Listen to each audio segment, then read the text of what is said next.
Assalamualaikum warahmatullahi wabarakatuh. Perkenalkan kami di kelompok 4, Paral 2, Rekayasa Tapak. Di sini kami akan mempresentasikan mengenai resume dan terjemahan buku yang berjudul Landscape Set Grading, Principles Grading with Design in Mind. Yang terhormat, Ibu Indung Siti Fatimah, Bapak Solehin Nafar, dan Bapak Bambang Sudangsara selaku dosen mata kuliah Rekayasa Tapak, serta asisten praktikum yang turut membantu dalam proses praktikum ini. Sebelumnya, perkenalkan nama saya Zahra Lestari dan teman saya adalah Ahmad Asif Ramadan, Jasmine Fauziah Alif, Aditya Aulia Rifki, dan Husnul Azizah.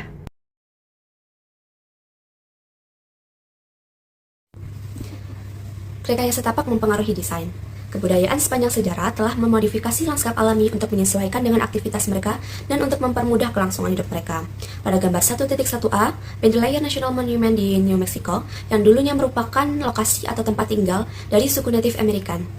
Mereka menemukan lembah sungai yang cocok untuk tempat tinggal dan pengelolaan tanaman milik mereka. Modifikasi terhadap lanskap yang ada tetap diperlukan untuk memungkinkan mereka beradaptasi dengan lanskap yang mereka temui. Kemudian pada gambar 1.1b, Teardrop Park di New York City merupakan hasil dari rancangan para desainer untuk sebuah pengembangan hunian bertingkat tinggi di Lower Manhattan, New York City. Pada gambar 1.2a dan 1.2b yang merupakan Bryant Park di New York City pada pagi hari dan sore hari. Ini merupakan contoh aplikasi utilitarian dari penyusunan lahan untuk mengakomodasi aktivitas manusia. Sistem drainase bawah tanah mendukung rumput yang sehat dan mampu menahan kerumunan yang besar. Apa yang tampak sebagai area rumput yang datar sebenarnya adalah desain rekayasa lahan dengan kemiringan yang halus untuk mengalirkan air hujan. Pentingnya rekayasa dalam desain. Rekayasa merupakan elemen kunci dalam proses desain. Bentuk lahan yang rumit dan estetis dikembangkan dalam desain untuk penggunaan khusus, seperti lapangan golf, taman skateboard, dan ruang acara luar ruangan. Contohnya pada gambar 1.3a, yaitu Alamosa Skate Park, dan gambar 1.3b, Stern Grove Amphitheater. Sebab selanjutnya adalah sebuah gambar bisa bercerita lebih banyak. Mahasiswa dianggap terampil dalam menggunakan komputer dan teknologi lainnya. Namun, seringkali mahasiswa kurang memahami aspek fisik dunia di sekitar mereka, seperti skala, bahan bangunan, dan lain sebagainya. Sehingga, mahasiswa membutuhkan pengalaman langsung dengan material fisik dalam perencanaan tata letak arsitektur lanskap, di mana gambar nyata dari lanskap disertai deskripsi dapat membantu mahasiswa. Contohnya gambar pada slide, yaitu gambar 1.5a, yang menunjukkan garis kontur yang ditumpahkan pada foto. Walau tidak mencerminkan kontur sebenarnya, namun dapat memberikan gambaran gimana sih kontur tanah itu dapat terlihat. Sedangkan gambar 1.5b menggambarkan garis kontur sebenarnya. Tapi keduanya juga sama-sama membantu dalam pemahaman tentang informasi kontur. Selanjutnya adalah memahami konsep dasar site grading. Teks ini bertujuan untuk membekali mahasiswa arsitektur lanskap dengan pemahaman dasar tentang grading dan drainase. Pendekatan yang digunakan dalam mencapai tujuan ini lebih menekankan pada pembelajaran dan pemahaman melalui visual, sehingga mahasiswa diharapkan mampu menyelesaikan masalah grading dan drainase dari yang sederhana hingga kompleks.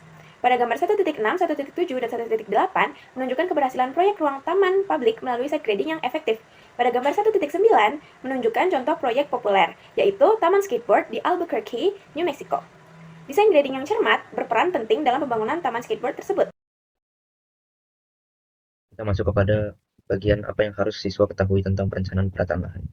Jadi perencanaan perataan lahan tidak hanya dilihat dari standar praktisi atau standar pemerintah saja, tetapi harus dipenuhi dan harus menciptakan bentuk lahan yang mencakup estetika dari keseluruhan konsep desain. Lalu ada 11 hal yang harus diketahui siswa tentang perencanaan perataan lahan. Yang pertama adalah terbiasa dengan gambar teknik, yang kedua adalah mampu membaca dan memahami elemen dalam peta topografi, yang ketiga adalah mampu memvisualisasikan dalam bentuk 3D dari peta topografi itu. Lalu yang keempat adalah mendesain dengan menyesuaikan suatu kemiringan lahan, mampu memanipulasi lahan untuk keperluan kemiringan lahan yang diinginkan. Yang ketujuh, mampu menghitung perkiraan kebutuhan dari proyek. Yang kedelapan adalah mampu mempersiapkan dengan matang perencanaan proyek. Yang kesembilan adalah mampu mengetahui regulasi dan peraturan yang tertera terkait dengan perencanaan lahan. Lalu yang ke-10 ada mampu menyesuaikan budget yang diinginkan. Yang ke-11 adalah mampu memperhitungkan perencanaan agar terhindar dari berbagai kemungkinan terburuk. Nah, dari ke-11 hal ini yang harus diketahui ini, para siswa mampu mempelajari sedikit demi sedikit dari pengalaman pribadi untuk mampu dan mencapai ke-11 hal yang harus diketahui ini. Ada pula terkait dengan hubungan profesional dalam suatu proyek. itu tidak hanya mempekerjakan suatu arsitek lanskap, tetapi ada ilmu disiplin lain yang bekerja sama dengan arsitek lanskap. Contohnya adalah teknik sipil, arsitek, geoteknik, struktural, dan teknik elektro. Nah, dalam suatu perencanaan ini, setidaknya orang yang menyediakan lahan akan memberikan data minimum berupa yang pertama adalah batas-batas properti, hak milik dan hak milik bersama, lalu ada pohon-pohon besar dan tumbuh penting lainnya, lalu yang ketiga adalah peta topografi, lalu struktur, dan yang terakhir adalah fitur fisik lain di lokasi yang diminta oleh klien untuk konsultan utama proyek. Lalu ada cara arsitek lanskap bekerjasama dengan insinyur sipil. Jadi arsitek lanskap ini lebih kepada desain tanah awal, kemudian bagaimana cara mereka mengembangkan rencana perataan tanah ini. Lalu rencananya menjadi desain dasar perataan tanah termasuk bentuk lahan, lereng, dan elevasi kritis area dan struktur hardscape-nya.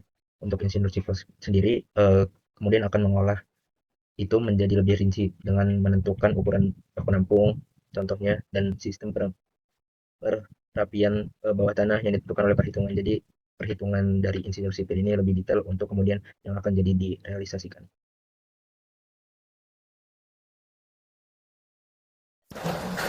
Apa itu site grading? Jadi, site grading adalah proses perancangan dan pengelolaan elevasi permukaan tanah pada suatu tapak untuk mencapai fungsi dan estetika yang optimal.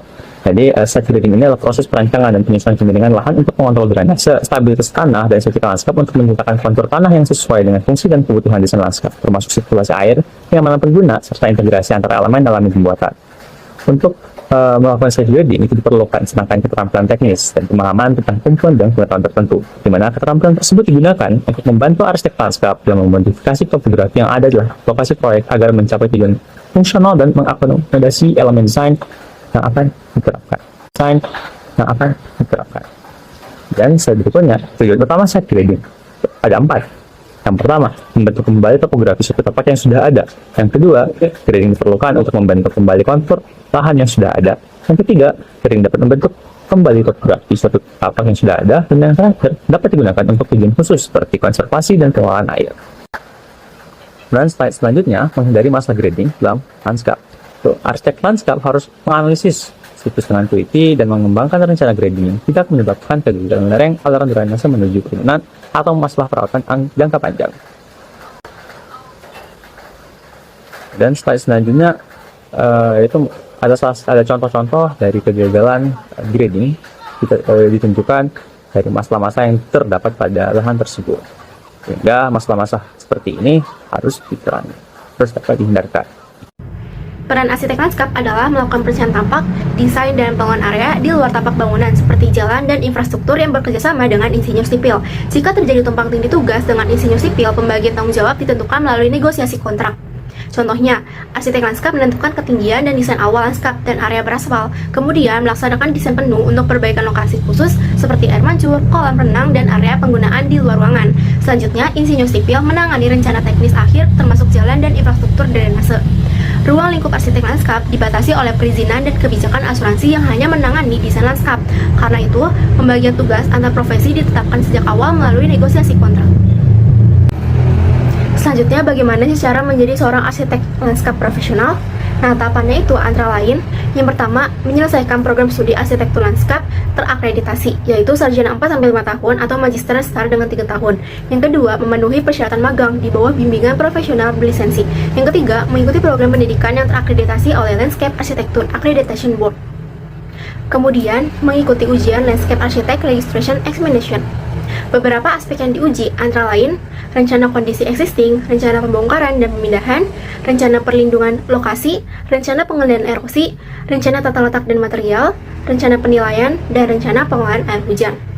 Nah, setelah lulus ujian tersebut dan mendapatkan lisensi di suatu negara bagian, arsitek lanskap harus menjalani proses timbal balik jika ingin bekerja di negara lain, seperti di Amerika Serikat. Sedangkan di Uni Eropa, sistemnya lebih fleksibel dengan pengakuan universal terhadap gelar profesional. Jadi secara ringkas, alur atau tahapan menjadi seorang arsitek lanskap profesional adalah yang pertama dari segi pendidikan harus sarjana 4-5 tahun atau magister setara dengan 3 tahun. Yang kedua, mempunyai pengalaman kerja yaitu magang. Yang ketiga adalah mengikuti ujian Landscape Architect Registration Examination untuk menguji kompetensi desain lanskap, standar keselamatan, zonasi, aksesibilitas, dan lain-lain. Setelah itu yang keempat adalah mendapat lisensi dan timbal balik yang dimana Uni Eropa sistem lisensinya lebih fleksibel, sedangkan di Amerika Serikat melalui timbal balik. Sekian presentasi dari kelompok 4. Atas perhatiannya kami ucapkan terima kasih. Wassalamualaikum warahmatullahi wabarakatuh.